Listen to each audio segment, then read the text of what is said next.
I don't think it will ever get dull. And if it does get dull, then that's the day I'm like, no, you're tired of life now.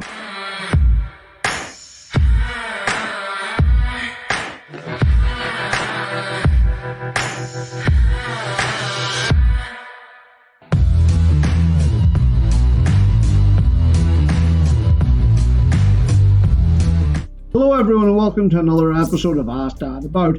Sorry about the hat today, I've still got some lockdown here, so honestly this is a way better look than it would be if I took the hat off. In just a second I'm going to pass you over to our amazing whiskey expert Kristiane Sherry, who's going to give a little introduction to herself and tell you what we're going to be talking about today. I'd also like to remind you that there's a link in the description for all the whiskies that we discuss in this video. My full disclosure here, I do get a little bit of commission for each bottle that is sold, but it's not very much, maybe enough to buy a coffee once a week, and it doesn't cost you any extra. So now I'll want to pass you over to our whiskey expert, Kristiane. My name is Kristiane Sherry, I'm the editor at Masters of Malt, and today we are going to talk through 3 whiskies in the £100 to £200 price bracket. This price point of £100 to £200, I think it has as much to do with the experience and the packaging and the story as it has to do with the whiskey that's inside the bottle. So I believe that you have another 3 amazing offerings for us today. So let's get cracked on and get straight into it. What is offering number 1? I thought we'd start off in Speyside with the Macallan, and we've got the Macallan Estate right here. I feel like the Macallan is a name that a lot of people know, but the Macallan Estate is a really exciting one, and the box, I love it. If I can get it all in shot, and it slides open like this, and there it is inside. It has had some tasted from it. So I've chosen whiskies today that I've actually tried super recently, because I feel like at this price point, you kind of sometimes get a bit of criticism for, oh, were they actually that good? And we've had all of these in tasting series that we've done at Masters of Malt recently. And I thought, you know, these are ones that have stood out for one reason or another, not just because of the price point. Because obviously when we taste them, we've got a lineup of like 3, 4, 5 whiskies. And these are all ones that I've thought, yeah, these are really, really lovely. So really excited. So that's why they're all open, because they have all been tried in the last couple of months. So they've all got like our seal of approval for sure when it comes to tasting. So yes, but the Macallan Estate actually was launched in 2019. We went to a little press launch of it, which was incredibly fun. And Sarah Burgess, who's the whiskey maker there, was chatting us through kind of the whole philosophy behind it. It's called Estate because I was about to say a farm. It kind of almost is a farm where the Macallan is. It's right by the River Spey. So they've got like their own gilly, their own sort of fishing, but they've also got fields and fields and fields of barley. And they've kind of got to a point now where they can make expressions where they've grown their own barley, which is incredibly exciting. I feel like Macallan in recent years has become known for, you know, that big shiny distillery that honestly looks a bit like an airport terminal that was designed by the same people that did Heathrow T5. And it's so shiny and so new and so like experiential when you go there. I think it's almost easy to overlook the fact that they're making really incredible whiskies and releasing really beautiful things. And this one is so lovely. I just remember it being like a sort of wood spice and orange oil. There's still lots of sherry casks involved in it. It's kind of like honey, banana, loads of caramel, but you've got these real like cereal notes still coming through. The sherry cask in this one's haven't like hid that distillate, and there really is like a focus on the grain. And I love that it's something that comes from the distillery, because obviously all whiskey's distilled at the distillery, but a lot of the time, and this is completely fine to do, it's just like how agriculture works, like you buy in barley for single malt kind of from all over the UK, not even Scotland, but to have something and the opportunity to taste something that's made that close to the distillery and grown that close to home, I think is really, really lovely. And I think that's why as well, these expressions with their point of difference, they kind of justify their price point. And this one's £195 a bottle on Master of Malt, so it is that bit more expensive, but I love the story behind it so much. Good whiskey does need a good story, and that is truly an interesting history for that whiskey, where it is a true Macallan grain to glass process. But how unique is that process? Is that something that only Macallan does, or have others done it? I wouldn't say it's unique. Like a lot of other producers will have this whole grain to glass claim, that's what they call it. And obviously this is not true across all Macallan. They produce way too much liquid to be able to sustain the amount of barley required. So, and this is true across most distilleries. A few of them, like Kilhoman over on Islay, they've got 100% Islay where they've used Islay barley. Brookladdy over on Islay, again, they're doing lots of barley trials and they're sourcing a lot of Islay barley for some of their expressions. So I think we're seeing a real focus on this whole terroir thing that we hear a lot about in wine. With where barley's grown, and the jury is out to a certain extent, because if you compare the wine process to the whiskey process, obviously you've got distillation for whiskey, which strips out a load of flavour, and people, some camps would say, well, you can't taste the difference anyway, so what's the point?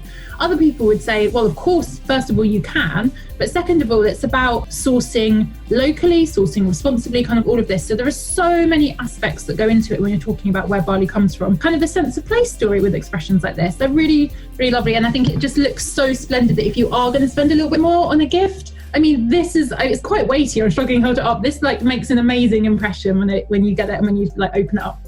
As always, and rightly so, that is our Scotch ticked for this list. Now, where in the world are we travelling to for whiskey number 2? They're based in Vermont in the US, and it's a super interesting story with this. So they sourced a lot of their whiskey from Canada, if not all of their whiskey. They're rye obsessed. Everything is rye with this. It may not be the case down the line. I went to visit them in February this year, and they're doing all kinds of crazy experiments. But for now, they're all about the rye. Why I picked this one out? First of all, their brand is a little bit like, I've heard it described as the Macallan of American whiskey. So it's one of these super premium brands. It's made, again, grain to glass is what they're aspiring to do. They're aspiring to own the entire process from the rye they're growing in the fields, even at some point, and we're talking decades down the line, growing the trees that are going to go on to make the casks that they're maturing their spirit in. So literally everything. They are obsessed with attention to detail. They're so creative. There's so much stuff going on. They experiment a lot with cask finishing, and this is an Oloroso cask finish. But what's especially exciting, I get to the point, is this is one that Guy, our buyer, he went over there, he tried a cask, we bought the cask and we bottled it exclusively for Masters of Malt. So yeah, I really, really love this one. It's one that you can't get anywhere else, just from us. I mean, WhistlePig do loads of different expressions, loads of different stuff that you can buy. They've got, I don't know where to start. They've got things like Boss Hog, which is their annual bottling. They've got the 10-year-old expression.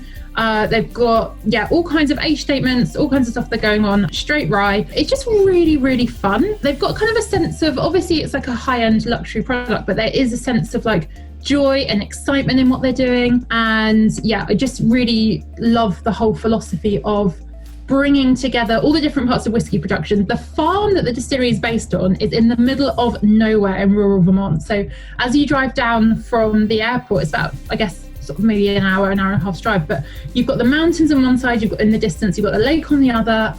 You're literally just surrounded by fields of snow on the ground. When I was there, it was the most picturesque, stunning location. And there is something, I think, truly magic about tasting whiskey in a place that was distilled. So maybe slightly biased there, but we had this in a tasting on Master of Malt a little while back, and I really love it. I love how the rye, so rye traditionally thought of as being quite spicy and quite hot. They've made this in a way that's actually quite well rounded, actually. You can tell it's rye, but it's not crazy prickly or anything like that. And it's been in Oloroso sherry casks. So from that you get a nuttiness, a richness, kind of orange oil again, that kind of thing, loads of dried fruit, loads of figs. And I actually think the two interplay together really, really beautifully. And again, it's a flavour experience that I think is well worth paying for. And again, because it's a single cask, once it's gone, it's gone. So snap one up where you can. This one comes in at full price. It's $124.95. We've got an offer on the moment for $157.45. So £17.50 off at the moment. So if you are interested, go snap it up. As I say, once it's gone, it's gone. Now, obviously, any distillery would be proud to be mentioned in the same breath as Macallan. But does Whistling Pig bring the same sort of history and tradition to the table that Macallan has? So WhistlePig doesn't have the kind of the heritage that a lot of Scotch producers have, because it was only founded in 2007. So they're really new to the game. But what they do have is this absolute kind of meticulous, almost over the top obsession with kind of detail in how they're producing. And when I was out there in February, they were doing all kinds of experiments with things like fermentation, with things like the sort of even the varietals of rye and all the stuff that they were using. And I think because they have that approach, it's inherently more expensive. So I think we're going to see a lot of stuff come down the line in their innovation pipeline. That's stuff that we just haven't seen before. Somehow and suddenly we find ourselves at our last whiskey of this video. So Kristiane, what is our third whiskey for today? Whiskey number 3 is a really exciting one. It's called King Alexander III, and I haven't left it till third to be last because of its name, but it's quite nice that it's happened that way. And this is from the Dalmore. So this is the box. I'm going to attempt to unwrap it so you can see how it comes in. Again, another really lovely box. So you've got open up here, you've got some details there, open up there, and there you've got your whiskey in the middle, the 12-pointed stag that the Dalmore is known for. So this is one that we tried recently in a tasting with Richard Patterson himself. He's like known as the Nose. He's like master blender extraordinaire in the industry. And this is exciting for me because it's a kind of like a marriage of like 6 different types of cask here, which you don't often or ever maybe like see in Scotch, to have this much stuff going on in it. So I'm going to try and remember them all. So you've got wine. He doesn't state which wine. You've got Madeira sherry. You've got Masala. You've got Kentucky bourbon. You've got port cask. I guess, yeah, kind of like American oak maybe is the last one. But yeah, there's loads going on in it. As you would expect from all of that, it is full of flavour. There's so much going on. Again, I'll just get it out so you can see the colour of it. It's absolutely gorgeous if we get it out of the box. It's like kind of like rubies almost in this bottle. It's absolutely stunning. Something that I really think that some of the Dalmores, in fact, you know, all of them, I'm trying to think about the ones I've tasted recently, although there's so much going on in terms of like cask finishing, you do still get the Dalmore character coming through.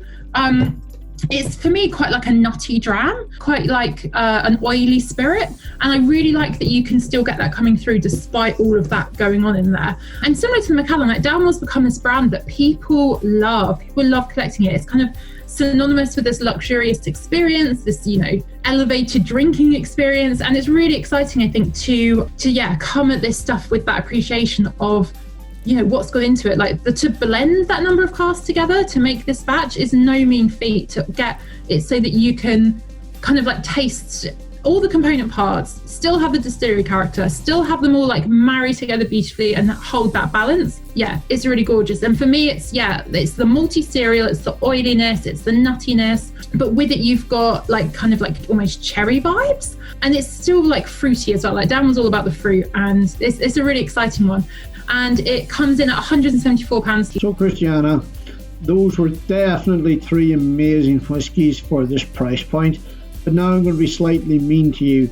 And if you only had to drink one of these for the remainder of time and to take to a desert island with you, which one of those 3 would you pick? Okay, this is a hard one because I pick 3 whiskies every week that I really like, and then you asked me to pick a favourite, and it's really tough. Okay, I am going to... Oh, this is hard.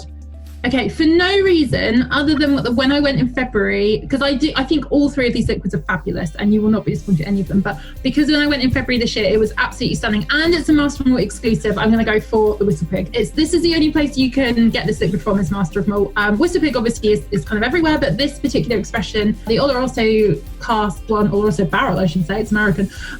I can definitely tell that you struggled making that decision, but you definitely made the right choice, because for me that's what whiskey's all about. It's creating memories and what those memories trigger when you think back on it. So definitely I think you were right in picking that whiskey. Now I believe that you have some interesting news for us for the Wicked Whiskey. But the bit of news that I wanted just to like chat through is something really, really cool indeed, and I really hope this becomes a permanent fixture. I don't know how many people watching this are in London, but if you are, plans to pedestrianise Soho have like come to fruition, which is just incredible. There are so many wonderful bars and pubs and restaurants in that part of London, and I guess I just wanted to flag up that this is a concept that I really hope catches on kind of across the UK, especially right now when, you know, everyone's talking about how it's so much safer to meet outside, you know, hang out with friends in the fresh air, keep the social distancing, which is obviously much easier to do outside. And it seems to me like not just a great way of, you know, helping these businesses open back up, but for me, it's like, you know, we're almost reclaiming these spaces in city centres and town centres from cars. So you've got the knock-on part there of hopefully less pollution, hopefully more walking, more cycling, all of this. And I feel like, you know, pandemic or no pandemic, this is a really positive move. And I'm really excited that not only can our bars open, but it will be in fresher spaces, in pedestrianised spaces. And yeah, I hope it's not just Soho where this happens. I hope that, yeah, towns and cities up and down the country adopt this approach. And then we can safely hang out with friends, safely buy a drink, and have cleaner air to enjoy it in. Kristiane, thank you so much for your time today and your knowledge around these whiskies in this price point. Guys, please remember to hit that subscribe button, smash that like button, and ring that notification bell. Also remember to check out the link in the description for all the whiskies that we talked about in this video. All that remains for me to say, guys, is open, pour, and enjoy.